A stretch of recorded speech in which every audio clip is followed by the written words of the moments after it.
1026 ارب تھا، 1026 ارب، جس میں سے 580 ارب ہم سے پہلے کا جو پاور ہولڈنگ کمپنی تھی اس کے اندر موجود تھا، اور ہمارے دور میں اس میں 462 ارب کا اضافہ ہوا۔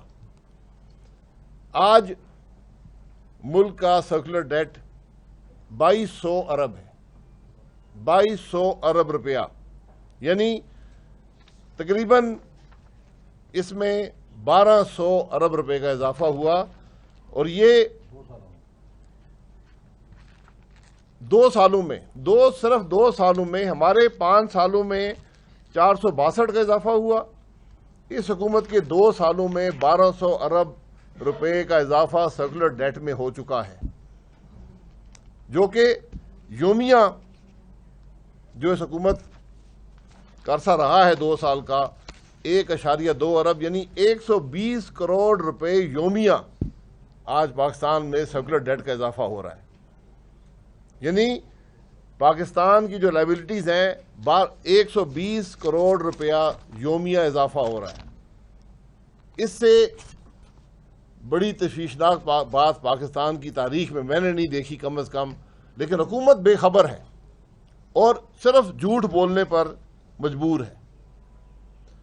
جو بل کلیکشن تھی جس کو ہم نے 84% سے 93% پر لے کر گئے تھے، آج واپس 80% پر آ گئی۔ جو ٹرانسمیشن کے لاسز تھے ہم نے 22 سے 18% پر کیے تھے، اور توقع یہ تھی اور کم کیا جائے گا، وہ واپس 19% پر پہنچ گئے۔ جو بجلی بنانے کے پلانٹس تھے، میرٹ آرڈر کو وائلیٹ کیا گیا، فیول نہیں لیا گیا۔ جو ہمارے زمانے میں 5000 میگا واٹ کی، ابھی شہباز صاحب نے کہا ایل این جی کے پلانٹ لگے، 4000 میگا واٹ کے کول کے لگے، یہ آج پاکستان کو، پاکستان کی تاریخ کی سستی ترین بجلی دے رہے ہیں اور دیتے رہیں گے۔ ان پلانٹس کے باوجود پاکستان کے سرکولر ڈیٹ میں روزانہ 120 کروڑ کا اضافہ ہو رہا ہے، اور کوئی کمی نظر نہیں آ رہی۔ اور بات یہاں ختم نہیں ہوتی۔ افسوس کی بات یہ ہے کہ جون اور جولائی میں 1000 میگا واٹ کی جنریشن پاکستان میں ڈیزل سے ہوتی رہی، جس میں ایک وفاقی وزیر کا بھی 250 میگا واٹ کا پلانٹ شامل ہے۔ یہ پلانٹ پہلے بھی 12 سال ڈیزل میں چلتے رہے، جو ایشیا کی سب سے مہنگی بجلی بناتے تھے۔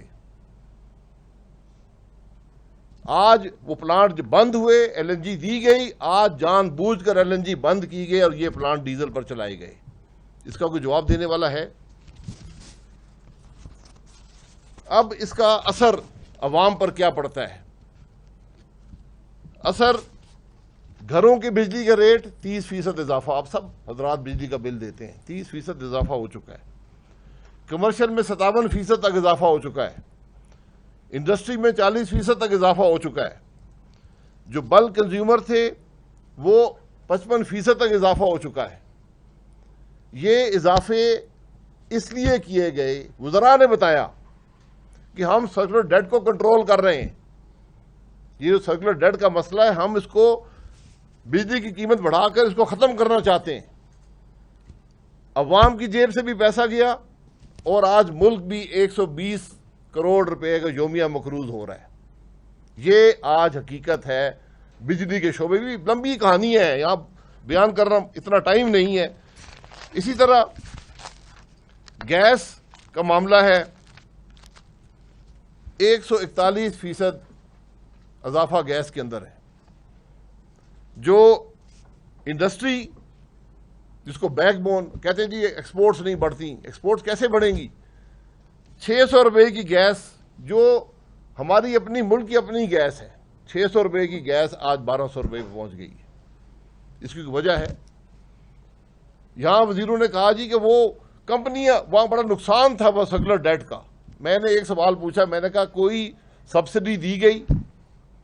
2 کمپنیاں گیس بیچتی ہیں، سوئی ناردرن، سوئی سدرن، دونوں کو ریکارڈ منافع تھا۔ آج دونوں صرف خسارے میں نہیں ہیں بلکہ بینکرپٹ ہو چکی ہیں گیس کی قیمت بڑھانے کے باوجود۔ یہ آج ملک کی حقیقت ہے گیس کی۔ LNG کا سسٹم ہم نے لگایا سینکڑوں ارب روپے خرچ کر کے, ایک پیسہ حکومت پر بوجھ نہیں ڈالا. جب موقع ملا, آپ کو اللہ تعالیٰ نے ایک موقع دیا کہ $2.5 کی LNG دستیاب تھی, اس سے بھی کم دستیاب تھی. ہماری اپنی گیس جو ہم زمین سے نکلواتے ہیں ہم $5.5 دے رہے ہیں. جو کہتے ہیں کہ مہنگی LNG باہر سے جو ہمارے سودے تھے وہ $3.5 پہ آ رہے تھے. گھر کی گیس نکالنے کے پیسے 5.5 ارب تھے. یہ پرانے ایگریمنٹس ہیں, یہ ایسے ہی چلتے ہیں. لیکن ایک اللہ نے آپ کو موقع دیا کہ $2 کی گیس اویلیبل تھی, آپ نے ایک شپ بھی LNG کا نہیں دیا, اور اس کا اثر یہ ہوا کہ ہم اس سستی گیس سے محروم ہو گئے, اور آج ہمارے یہ حالات ہیں جو آپ کے سامنے ہیں. صرف یہ نہیں, پیٹرول کا معاملہ ہے, 45 روپے پیٹرول پہ ٹیکس ہے. جو ہم نے چھوڑا تھا فی لیٹر 15 روپے کا ٹیکس تھا, آج 45 روپے کا ٹیکس ہے. 30 روپے کا اضافی ٹیکس لگایا گیا عوام پر فی لیٹر. اس کا کوئی جواب دینے والا ہے؟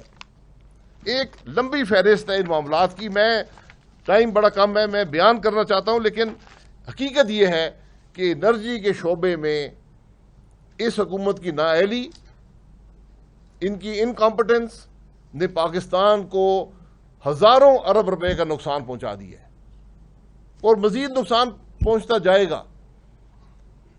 اور یہ صرف نااہلی نہیں ہے, اس کے پیچھے کرپشن ہے. یہ پاکستان کی تاریخ کی سب سے بڑی کرپشن ہے. جب وزراء کے پاور پلانٹ ڈیزل پہ چلیں گے, جب ان کے پلانٹ مہنگی بجلی دیں گے, تو فائدہ کس کو ہوگا؟ آج بات صرف نااہلی کی نہیں ہے. وہ فرنس آئل جس کو بند کیا گیا پاکستان میں, بین لگایا کیبنٹ نے فرنس آئل امپورٹ کر کے, ان ایفیشینٹ پلانٹ چلائے گئے, ڈیزل کے پلانٹ چلائے گئے, LNG نہیں لی کہ وہ سستی بجلی بناتی. اور آج کہتے ہیں جی عوام کو فائدہ پہنچائیں گے. عوام کی جیب سے بھی ڈاکہ, ملک پر بھی ڈاکہ. یہ انرجی کی حقیقت ہے. بہت شکریہ. اب میں نیکسٹ اسپیکر جو سابق وزیر خزانہ مفتاح اسماعیل صاحب کو 5 منٹ کا ٹائم ہے, کیونکہ پھر نہیں اکانومی میں تو بہت ٹائم لگے گا. ظاہر ہے وہ کام کریں گے انشاءاللہ. جی بسم اللہ الرحمن الرحیم. شہباز صاحب آپ نے صرف 5 منٹ دیے, لیکن ان کی 2 سال کی نالائقیوں کو 5 منٹ میں سمیٹنا بڑا مشکل ہو جائے گا. ہاں, تو میں دیکھیں مسلم لیگ نون کا الحمدللہ بڑا اچھا اسٹینڈرڈ تھا. ہم جب آئے تھے تو 2.8% گروتھ تھی, قومی انکم اس سے بڑھ